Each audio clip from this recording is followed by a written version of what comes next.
منبر نور پر جلوہ بار سادات کرام، مشائخ احترام، ذوی الاحترام، علماء کرام، حاضرین اہل سنت و جماعت، السلام علیکم ورحمۃ اللہ وبرکاتہ۔ الحمد للہ الحنان المنان الذي خلق الانسان وعلمه البيان، والصلاة والسلام على رسوله سيد الإنس والجان وعلى آله وأصحابه ذوي الخير والإحسان، أما بعد فأعوذ بالله من الشيطان الرجيم، بسم الله الرحمن الرحيم،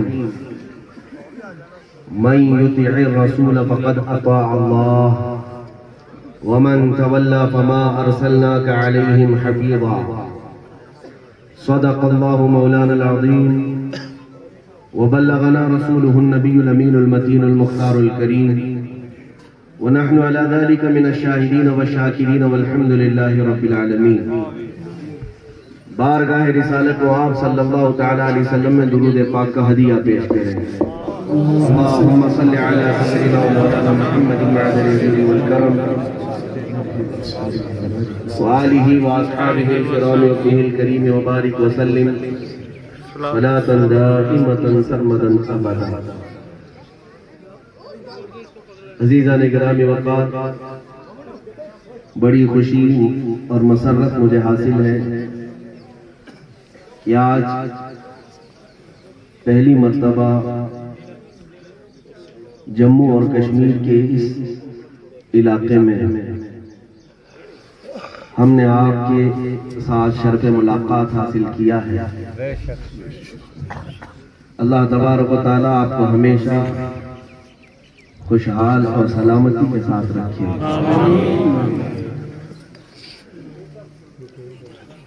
ہم بڑے دور سے اگرچہ سفر کر کے آئے ہیں، لیکن بچپن سے جگہ نہیں ہے، رکھنے جگہ آپ کا درد سینے میں رکھتے بھی ہیں، اسی لیے نہیں کہ کشمیری ہیں، اسی لیے کہ غلامان مصطفیٰ ہیں۔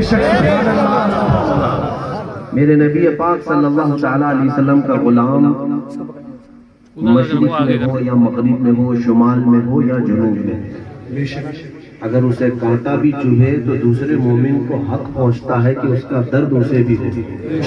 بے شک سبحان اللہ۔ نبی پاک صلی اللہ تعالی علیہ وسلم نے یہی ارشاد فرمایا، مثل المؤمن کمثل جسد اذا اشتكى عضو تداعى له سائر الجسد بالسهر والحمى۔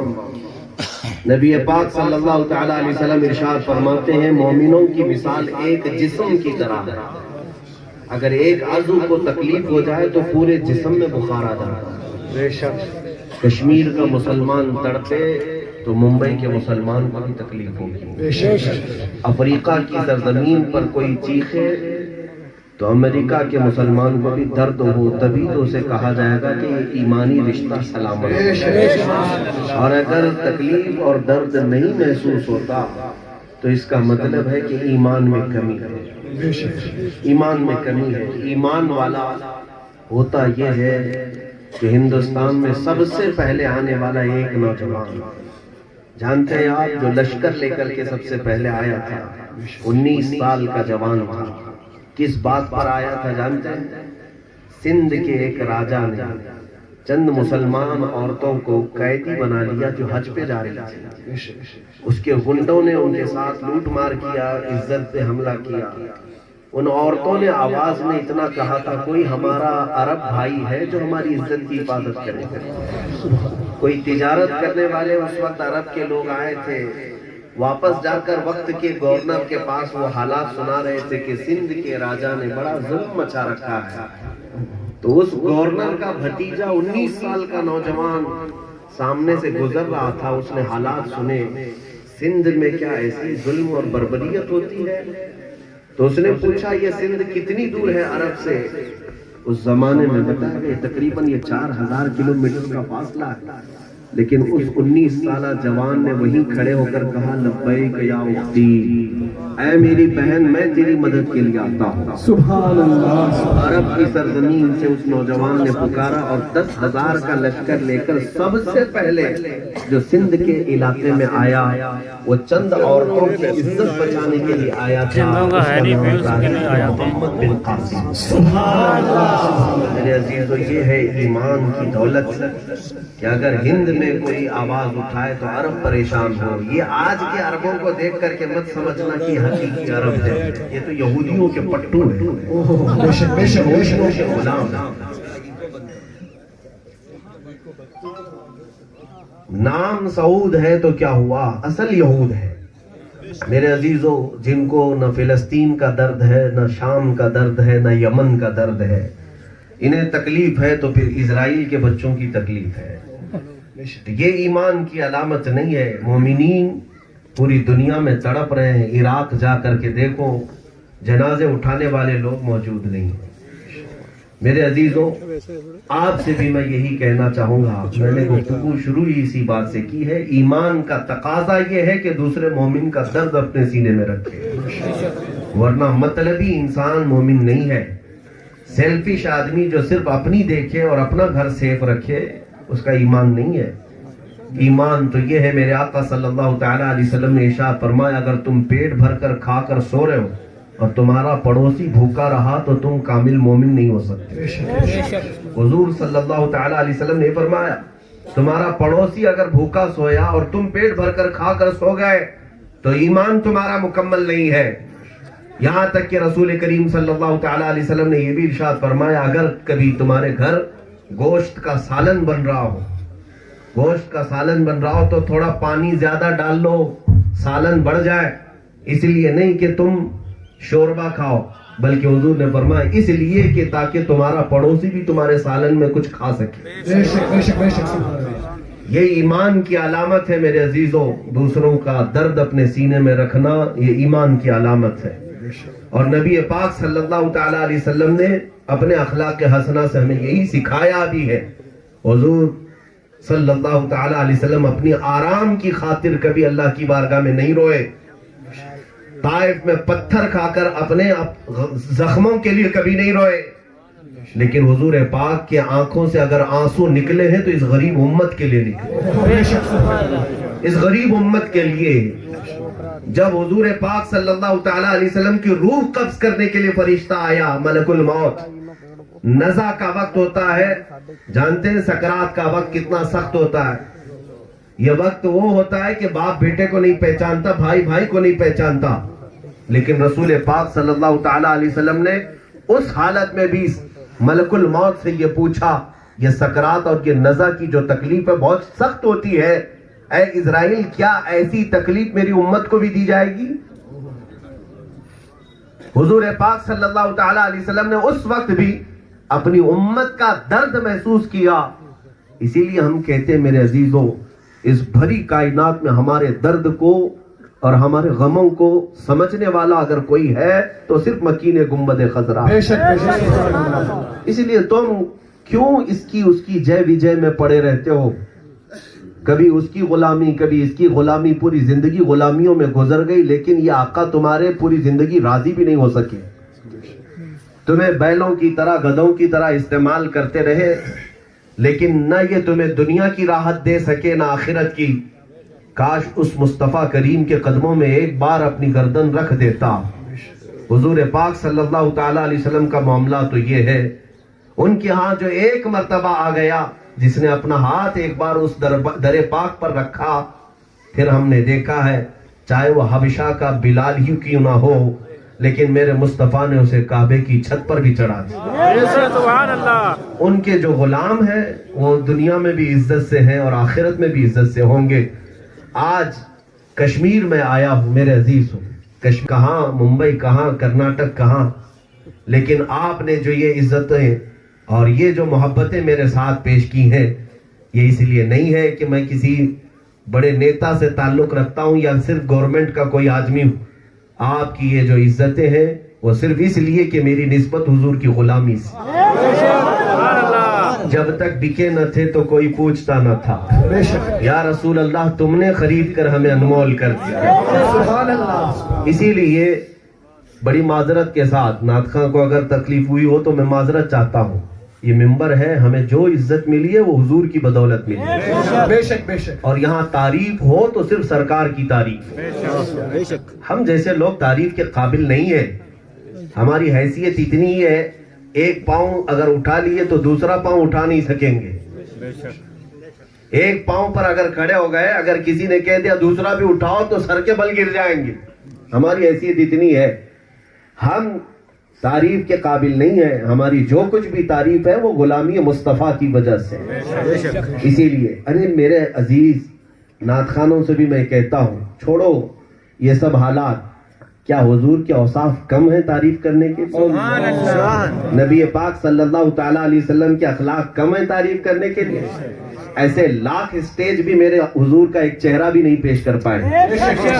اگر تعریف حضور کی ہی کرتے رہ گئے, پوری زندگی تمہاری تمام ہو جائے گی. اخیر میں تمہیں کہنا پڑے گا لیکن رضا نے ختم سخن اس پہ کر دیا. خالق کا بندہ, خلق کا آقا کہو تجھے. اسی لیے بات کریں تو سرکار کی بات کریں. دیکھیں بڑے بڑے علماء آئے, بڑے بڑے مفسرین آئے, لیکن انہوں نے دنیا میں اس کی مدح سرائی میں وقت نہیں ضائع کیا. انہوں نے اٹھایا ہے قلم تو یوں ہی کہا ہے, مکھ چند بدر شاشانی ہے, ماتھے چمکے لٹھ نورانی ہے, کالی زلف تے آنکھ مستانی ہے, مخمور آنکھیں ہن مد بھریاں. یہ حضوری کی تو تعریف ہے. نبی پاک صلی اللہ تعالیٰ علیہ وسلم کی تعریف میں رطب اللسان پوری کائنات ہے.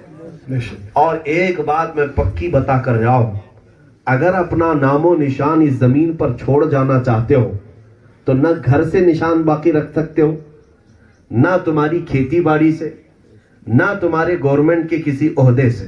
نہیں, یہ سب چیزیں ختم ہو جائیں گی. بڑا محل بنا لو, بچوں میں وراثت میں بڑھ جائے گا, پھر حالات کیسے آئیں گے پتہ نہیں چلے گا. بچے بیچ کر چلے بھی جائیں گے, تمہارا گھر باقی نہیں رہے گا. تم نے بہت زمینیں بنا لی, لیکن اولاد, پوتے پوتیاں, اس کے بعد وراثت میں بڑھتے بڑھتے وہ زمین کا ایک ٹکڑا بھی باقی نہیں رہے گا. باقی نہیں رہے گا. اگر اس زمین پر کسی کا نشان باقی رہتا ہے تو وہ صرف عاشق مصطفیٰ کا باقی رہتا ہے. 100 سال گزر گئے, کشمیر ہو کہ کنیا کماری ہو, پنجاب ہو کہ گجرات ہو, بنگال ہو کہ بہار ہو, لیکن ہر جلسے کی جان اعلیٰ حضرت نظر آتے ہیں. بریلی کے امام احمد رضا خان فاضل بریلی, محبت عشق محبت عشق محبت حضرت زندہ باد, سلمان اظہری صاحب قبلہ زندہ باد, تکبیر اللہ اکبر یا رسول اللہ. کشمیر کبھی اعلیٰ حضرت آئے تھے؟ میرے علم میں تو نہیں ہے, مجھے پتہ بھی نہیں ہے. لیکن میرے عزیزوں, کسی عاشق رسول کا آنا یا نہ آنا یہاں کوئی معنی نہیں رکھتا. اگر اس کی سانسیں حضور کے لیے دھڑک رہی ہیں, اگر اس کا دل حضور کے لیے تڑپ رہا ہے, تو پھر اللہ رب العزت اس کی شہرت کو پوری دنیا میں پھیلاتا. ہم نے یہاں نہیں, مصر کی سرزمین پر عربوں کو دیکھا ہے ہم نے. جب محفل میلاد ختم ہوتی, وہ خالص عربی لوگ ہیں.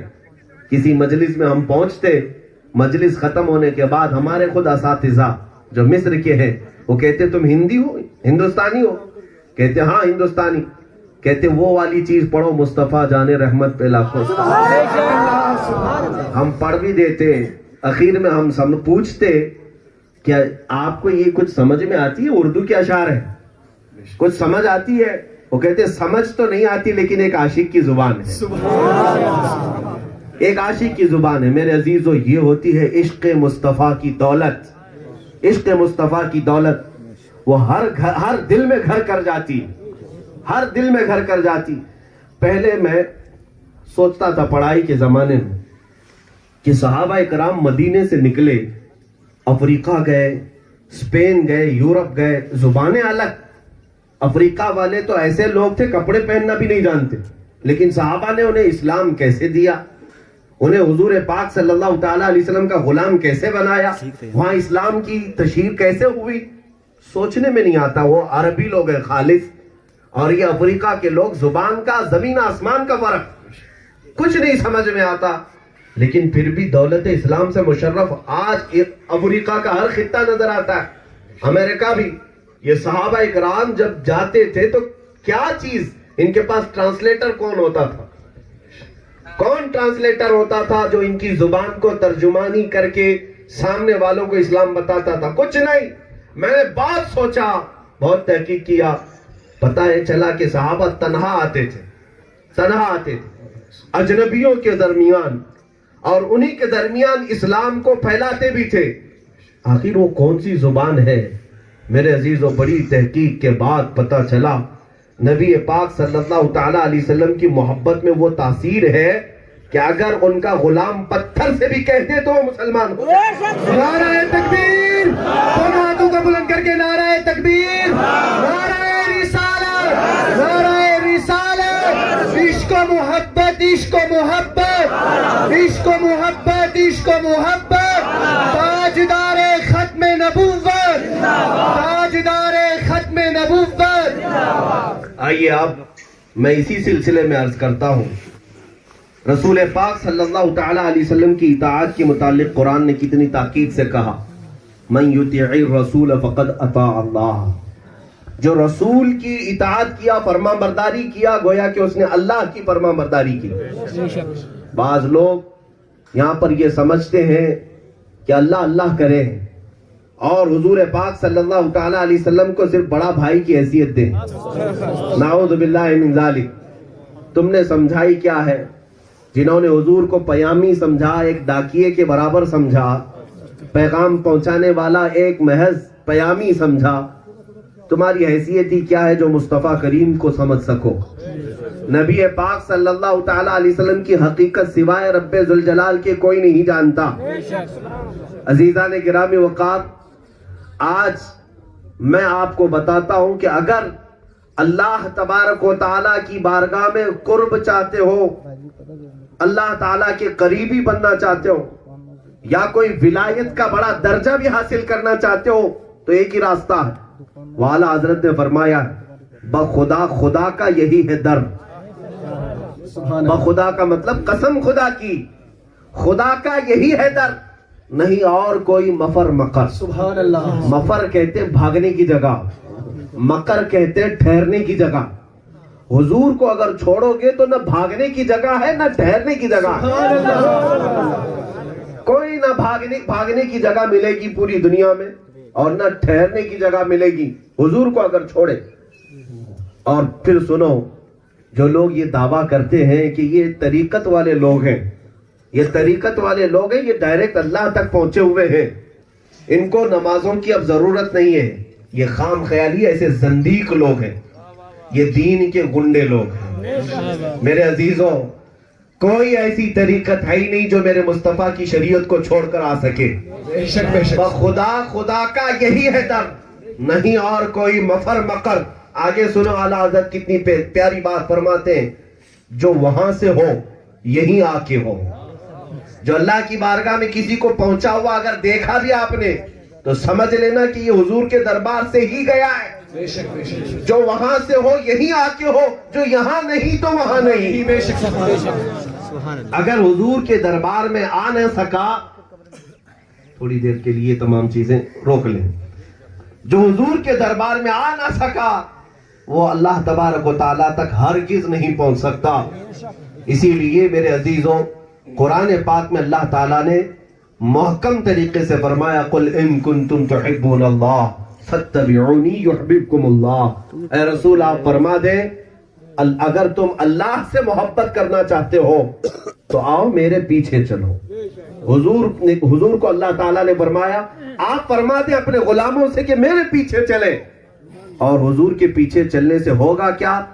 یحببکم اللہ, اللہ خود تم سے محبت کرے گا. کی محمد سے وفا تو نے تو ہم تیرے, یہ جہاں چیز ہے کیا لوح و قلم تیرے. سبحان اللہ. عزیزان گرامی وقار, جو چیز ہم سے آج رخصت ہوئی ہے وہ یہی دامن مصطفیٰ ہے. جو چیز ہم سے آج چھوٹی جا رہی ہے وہ میرے مصطفیٰ کی محبت ہی ہے.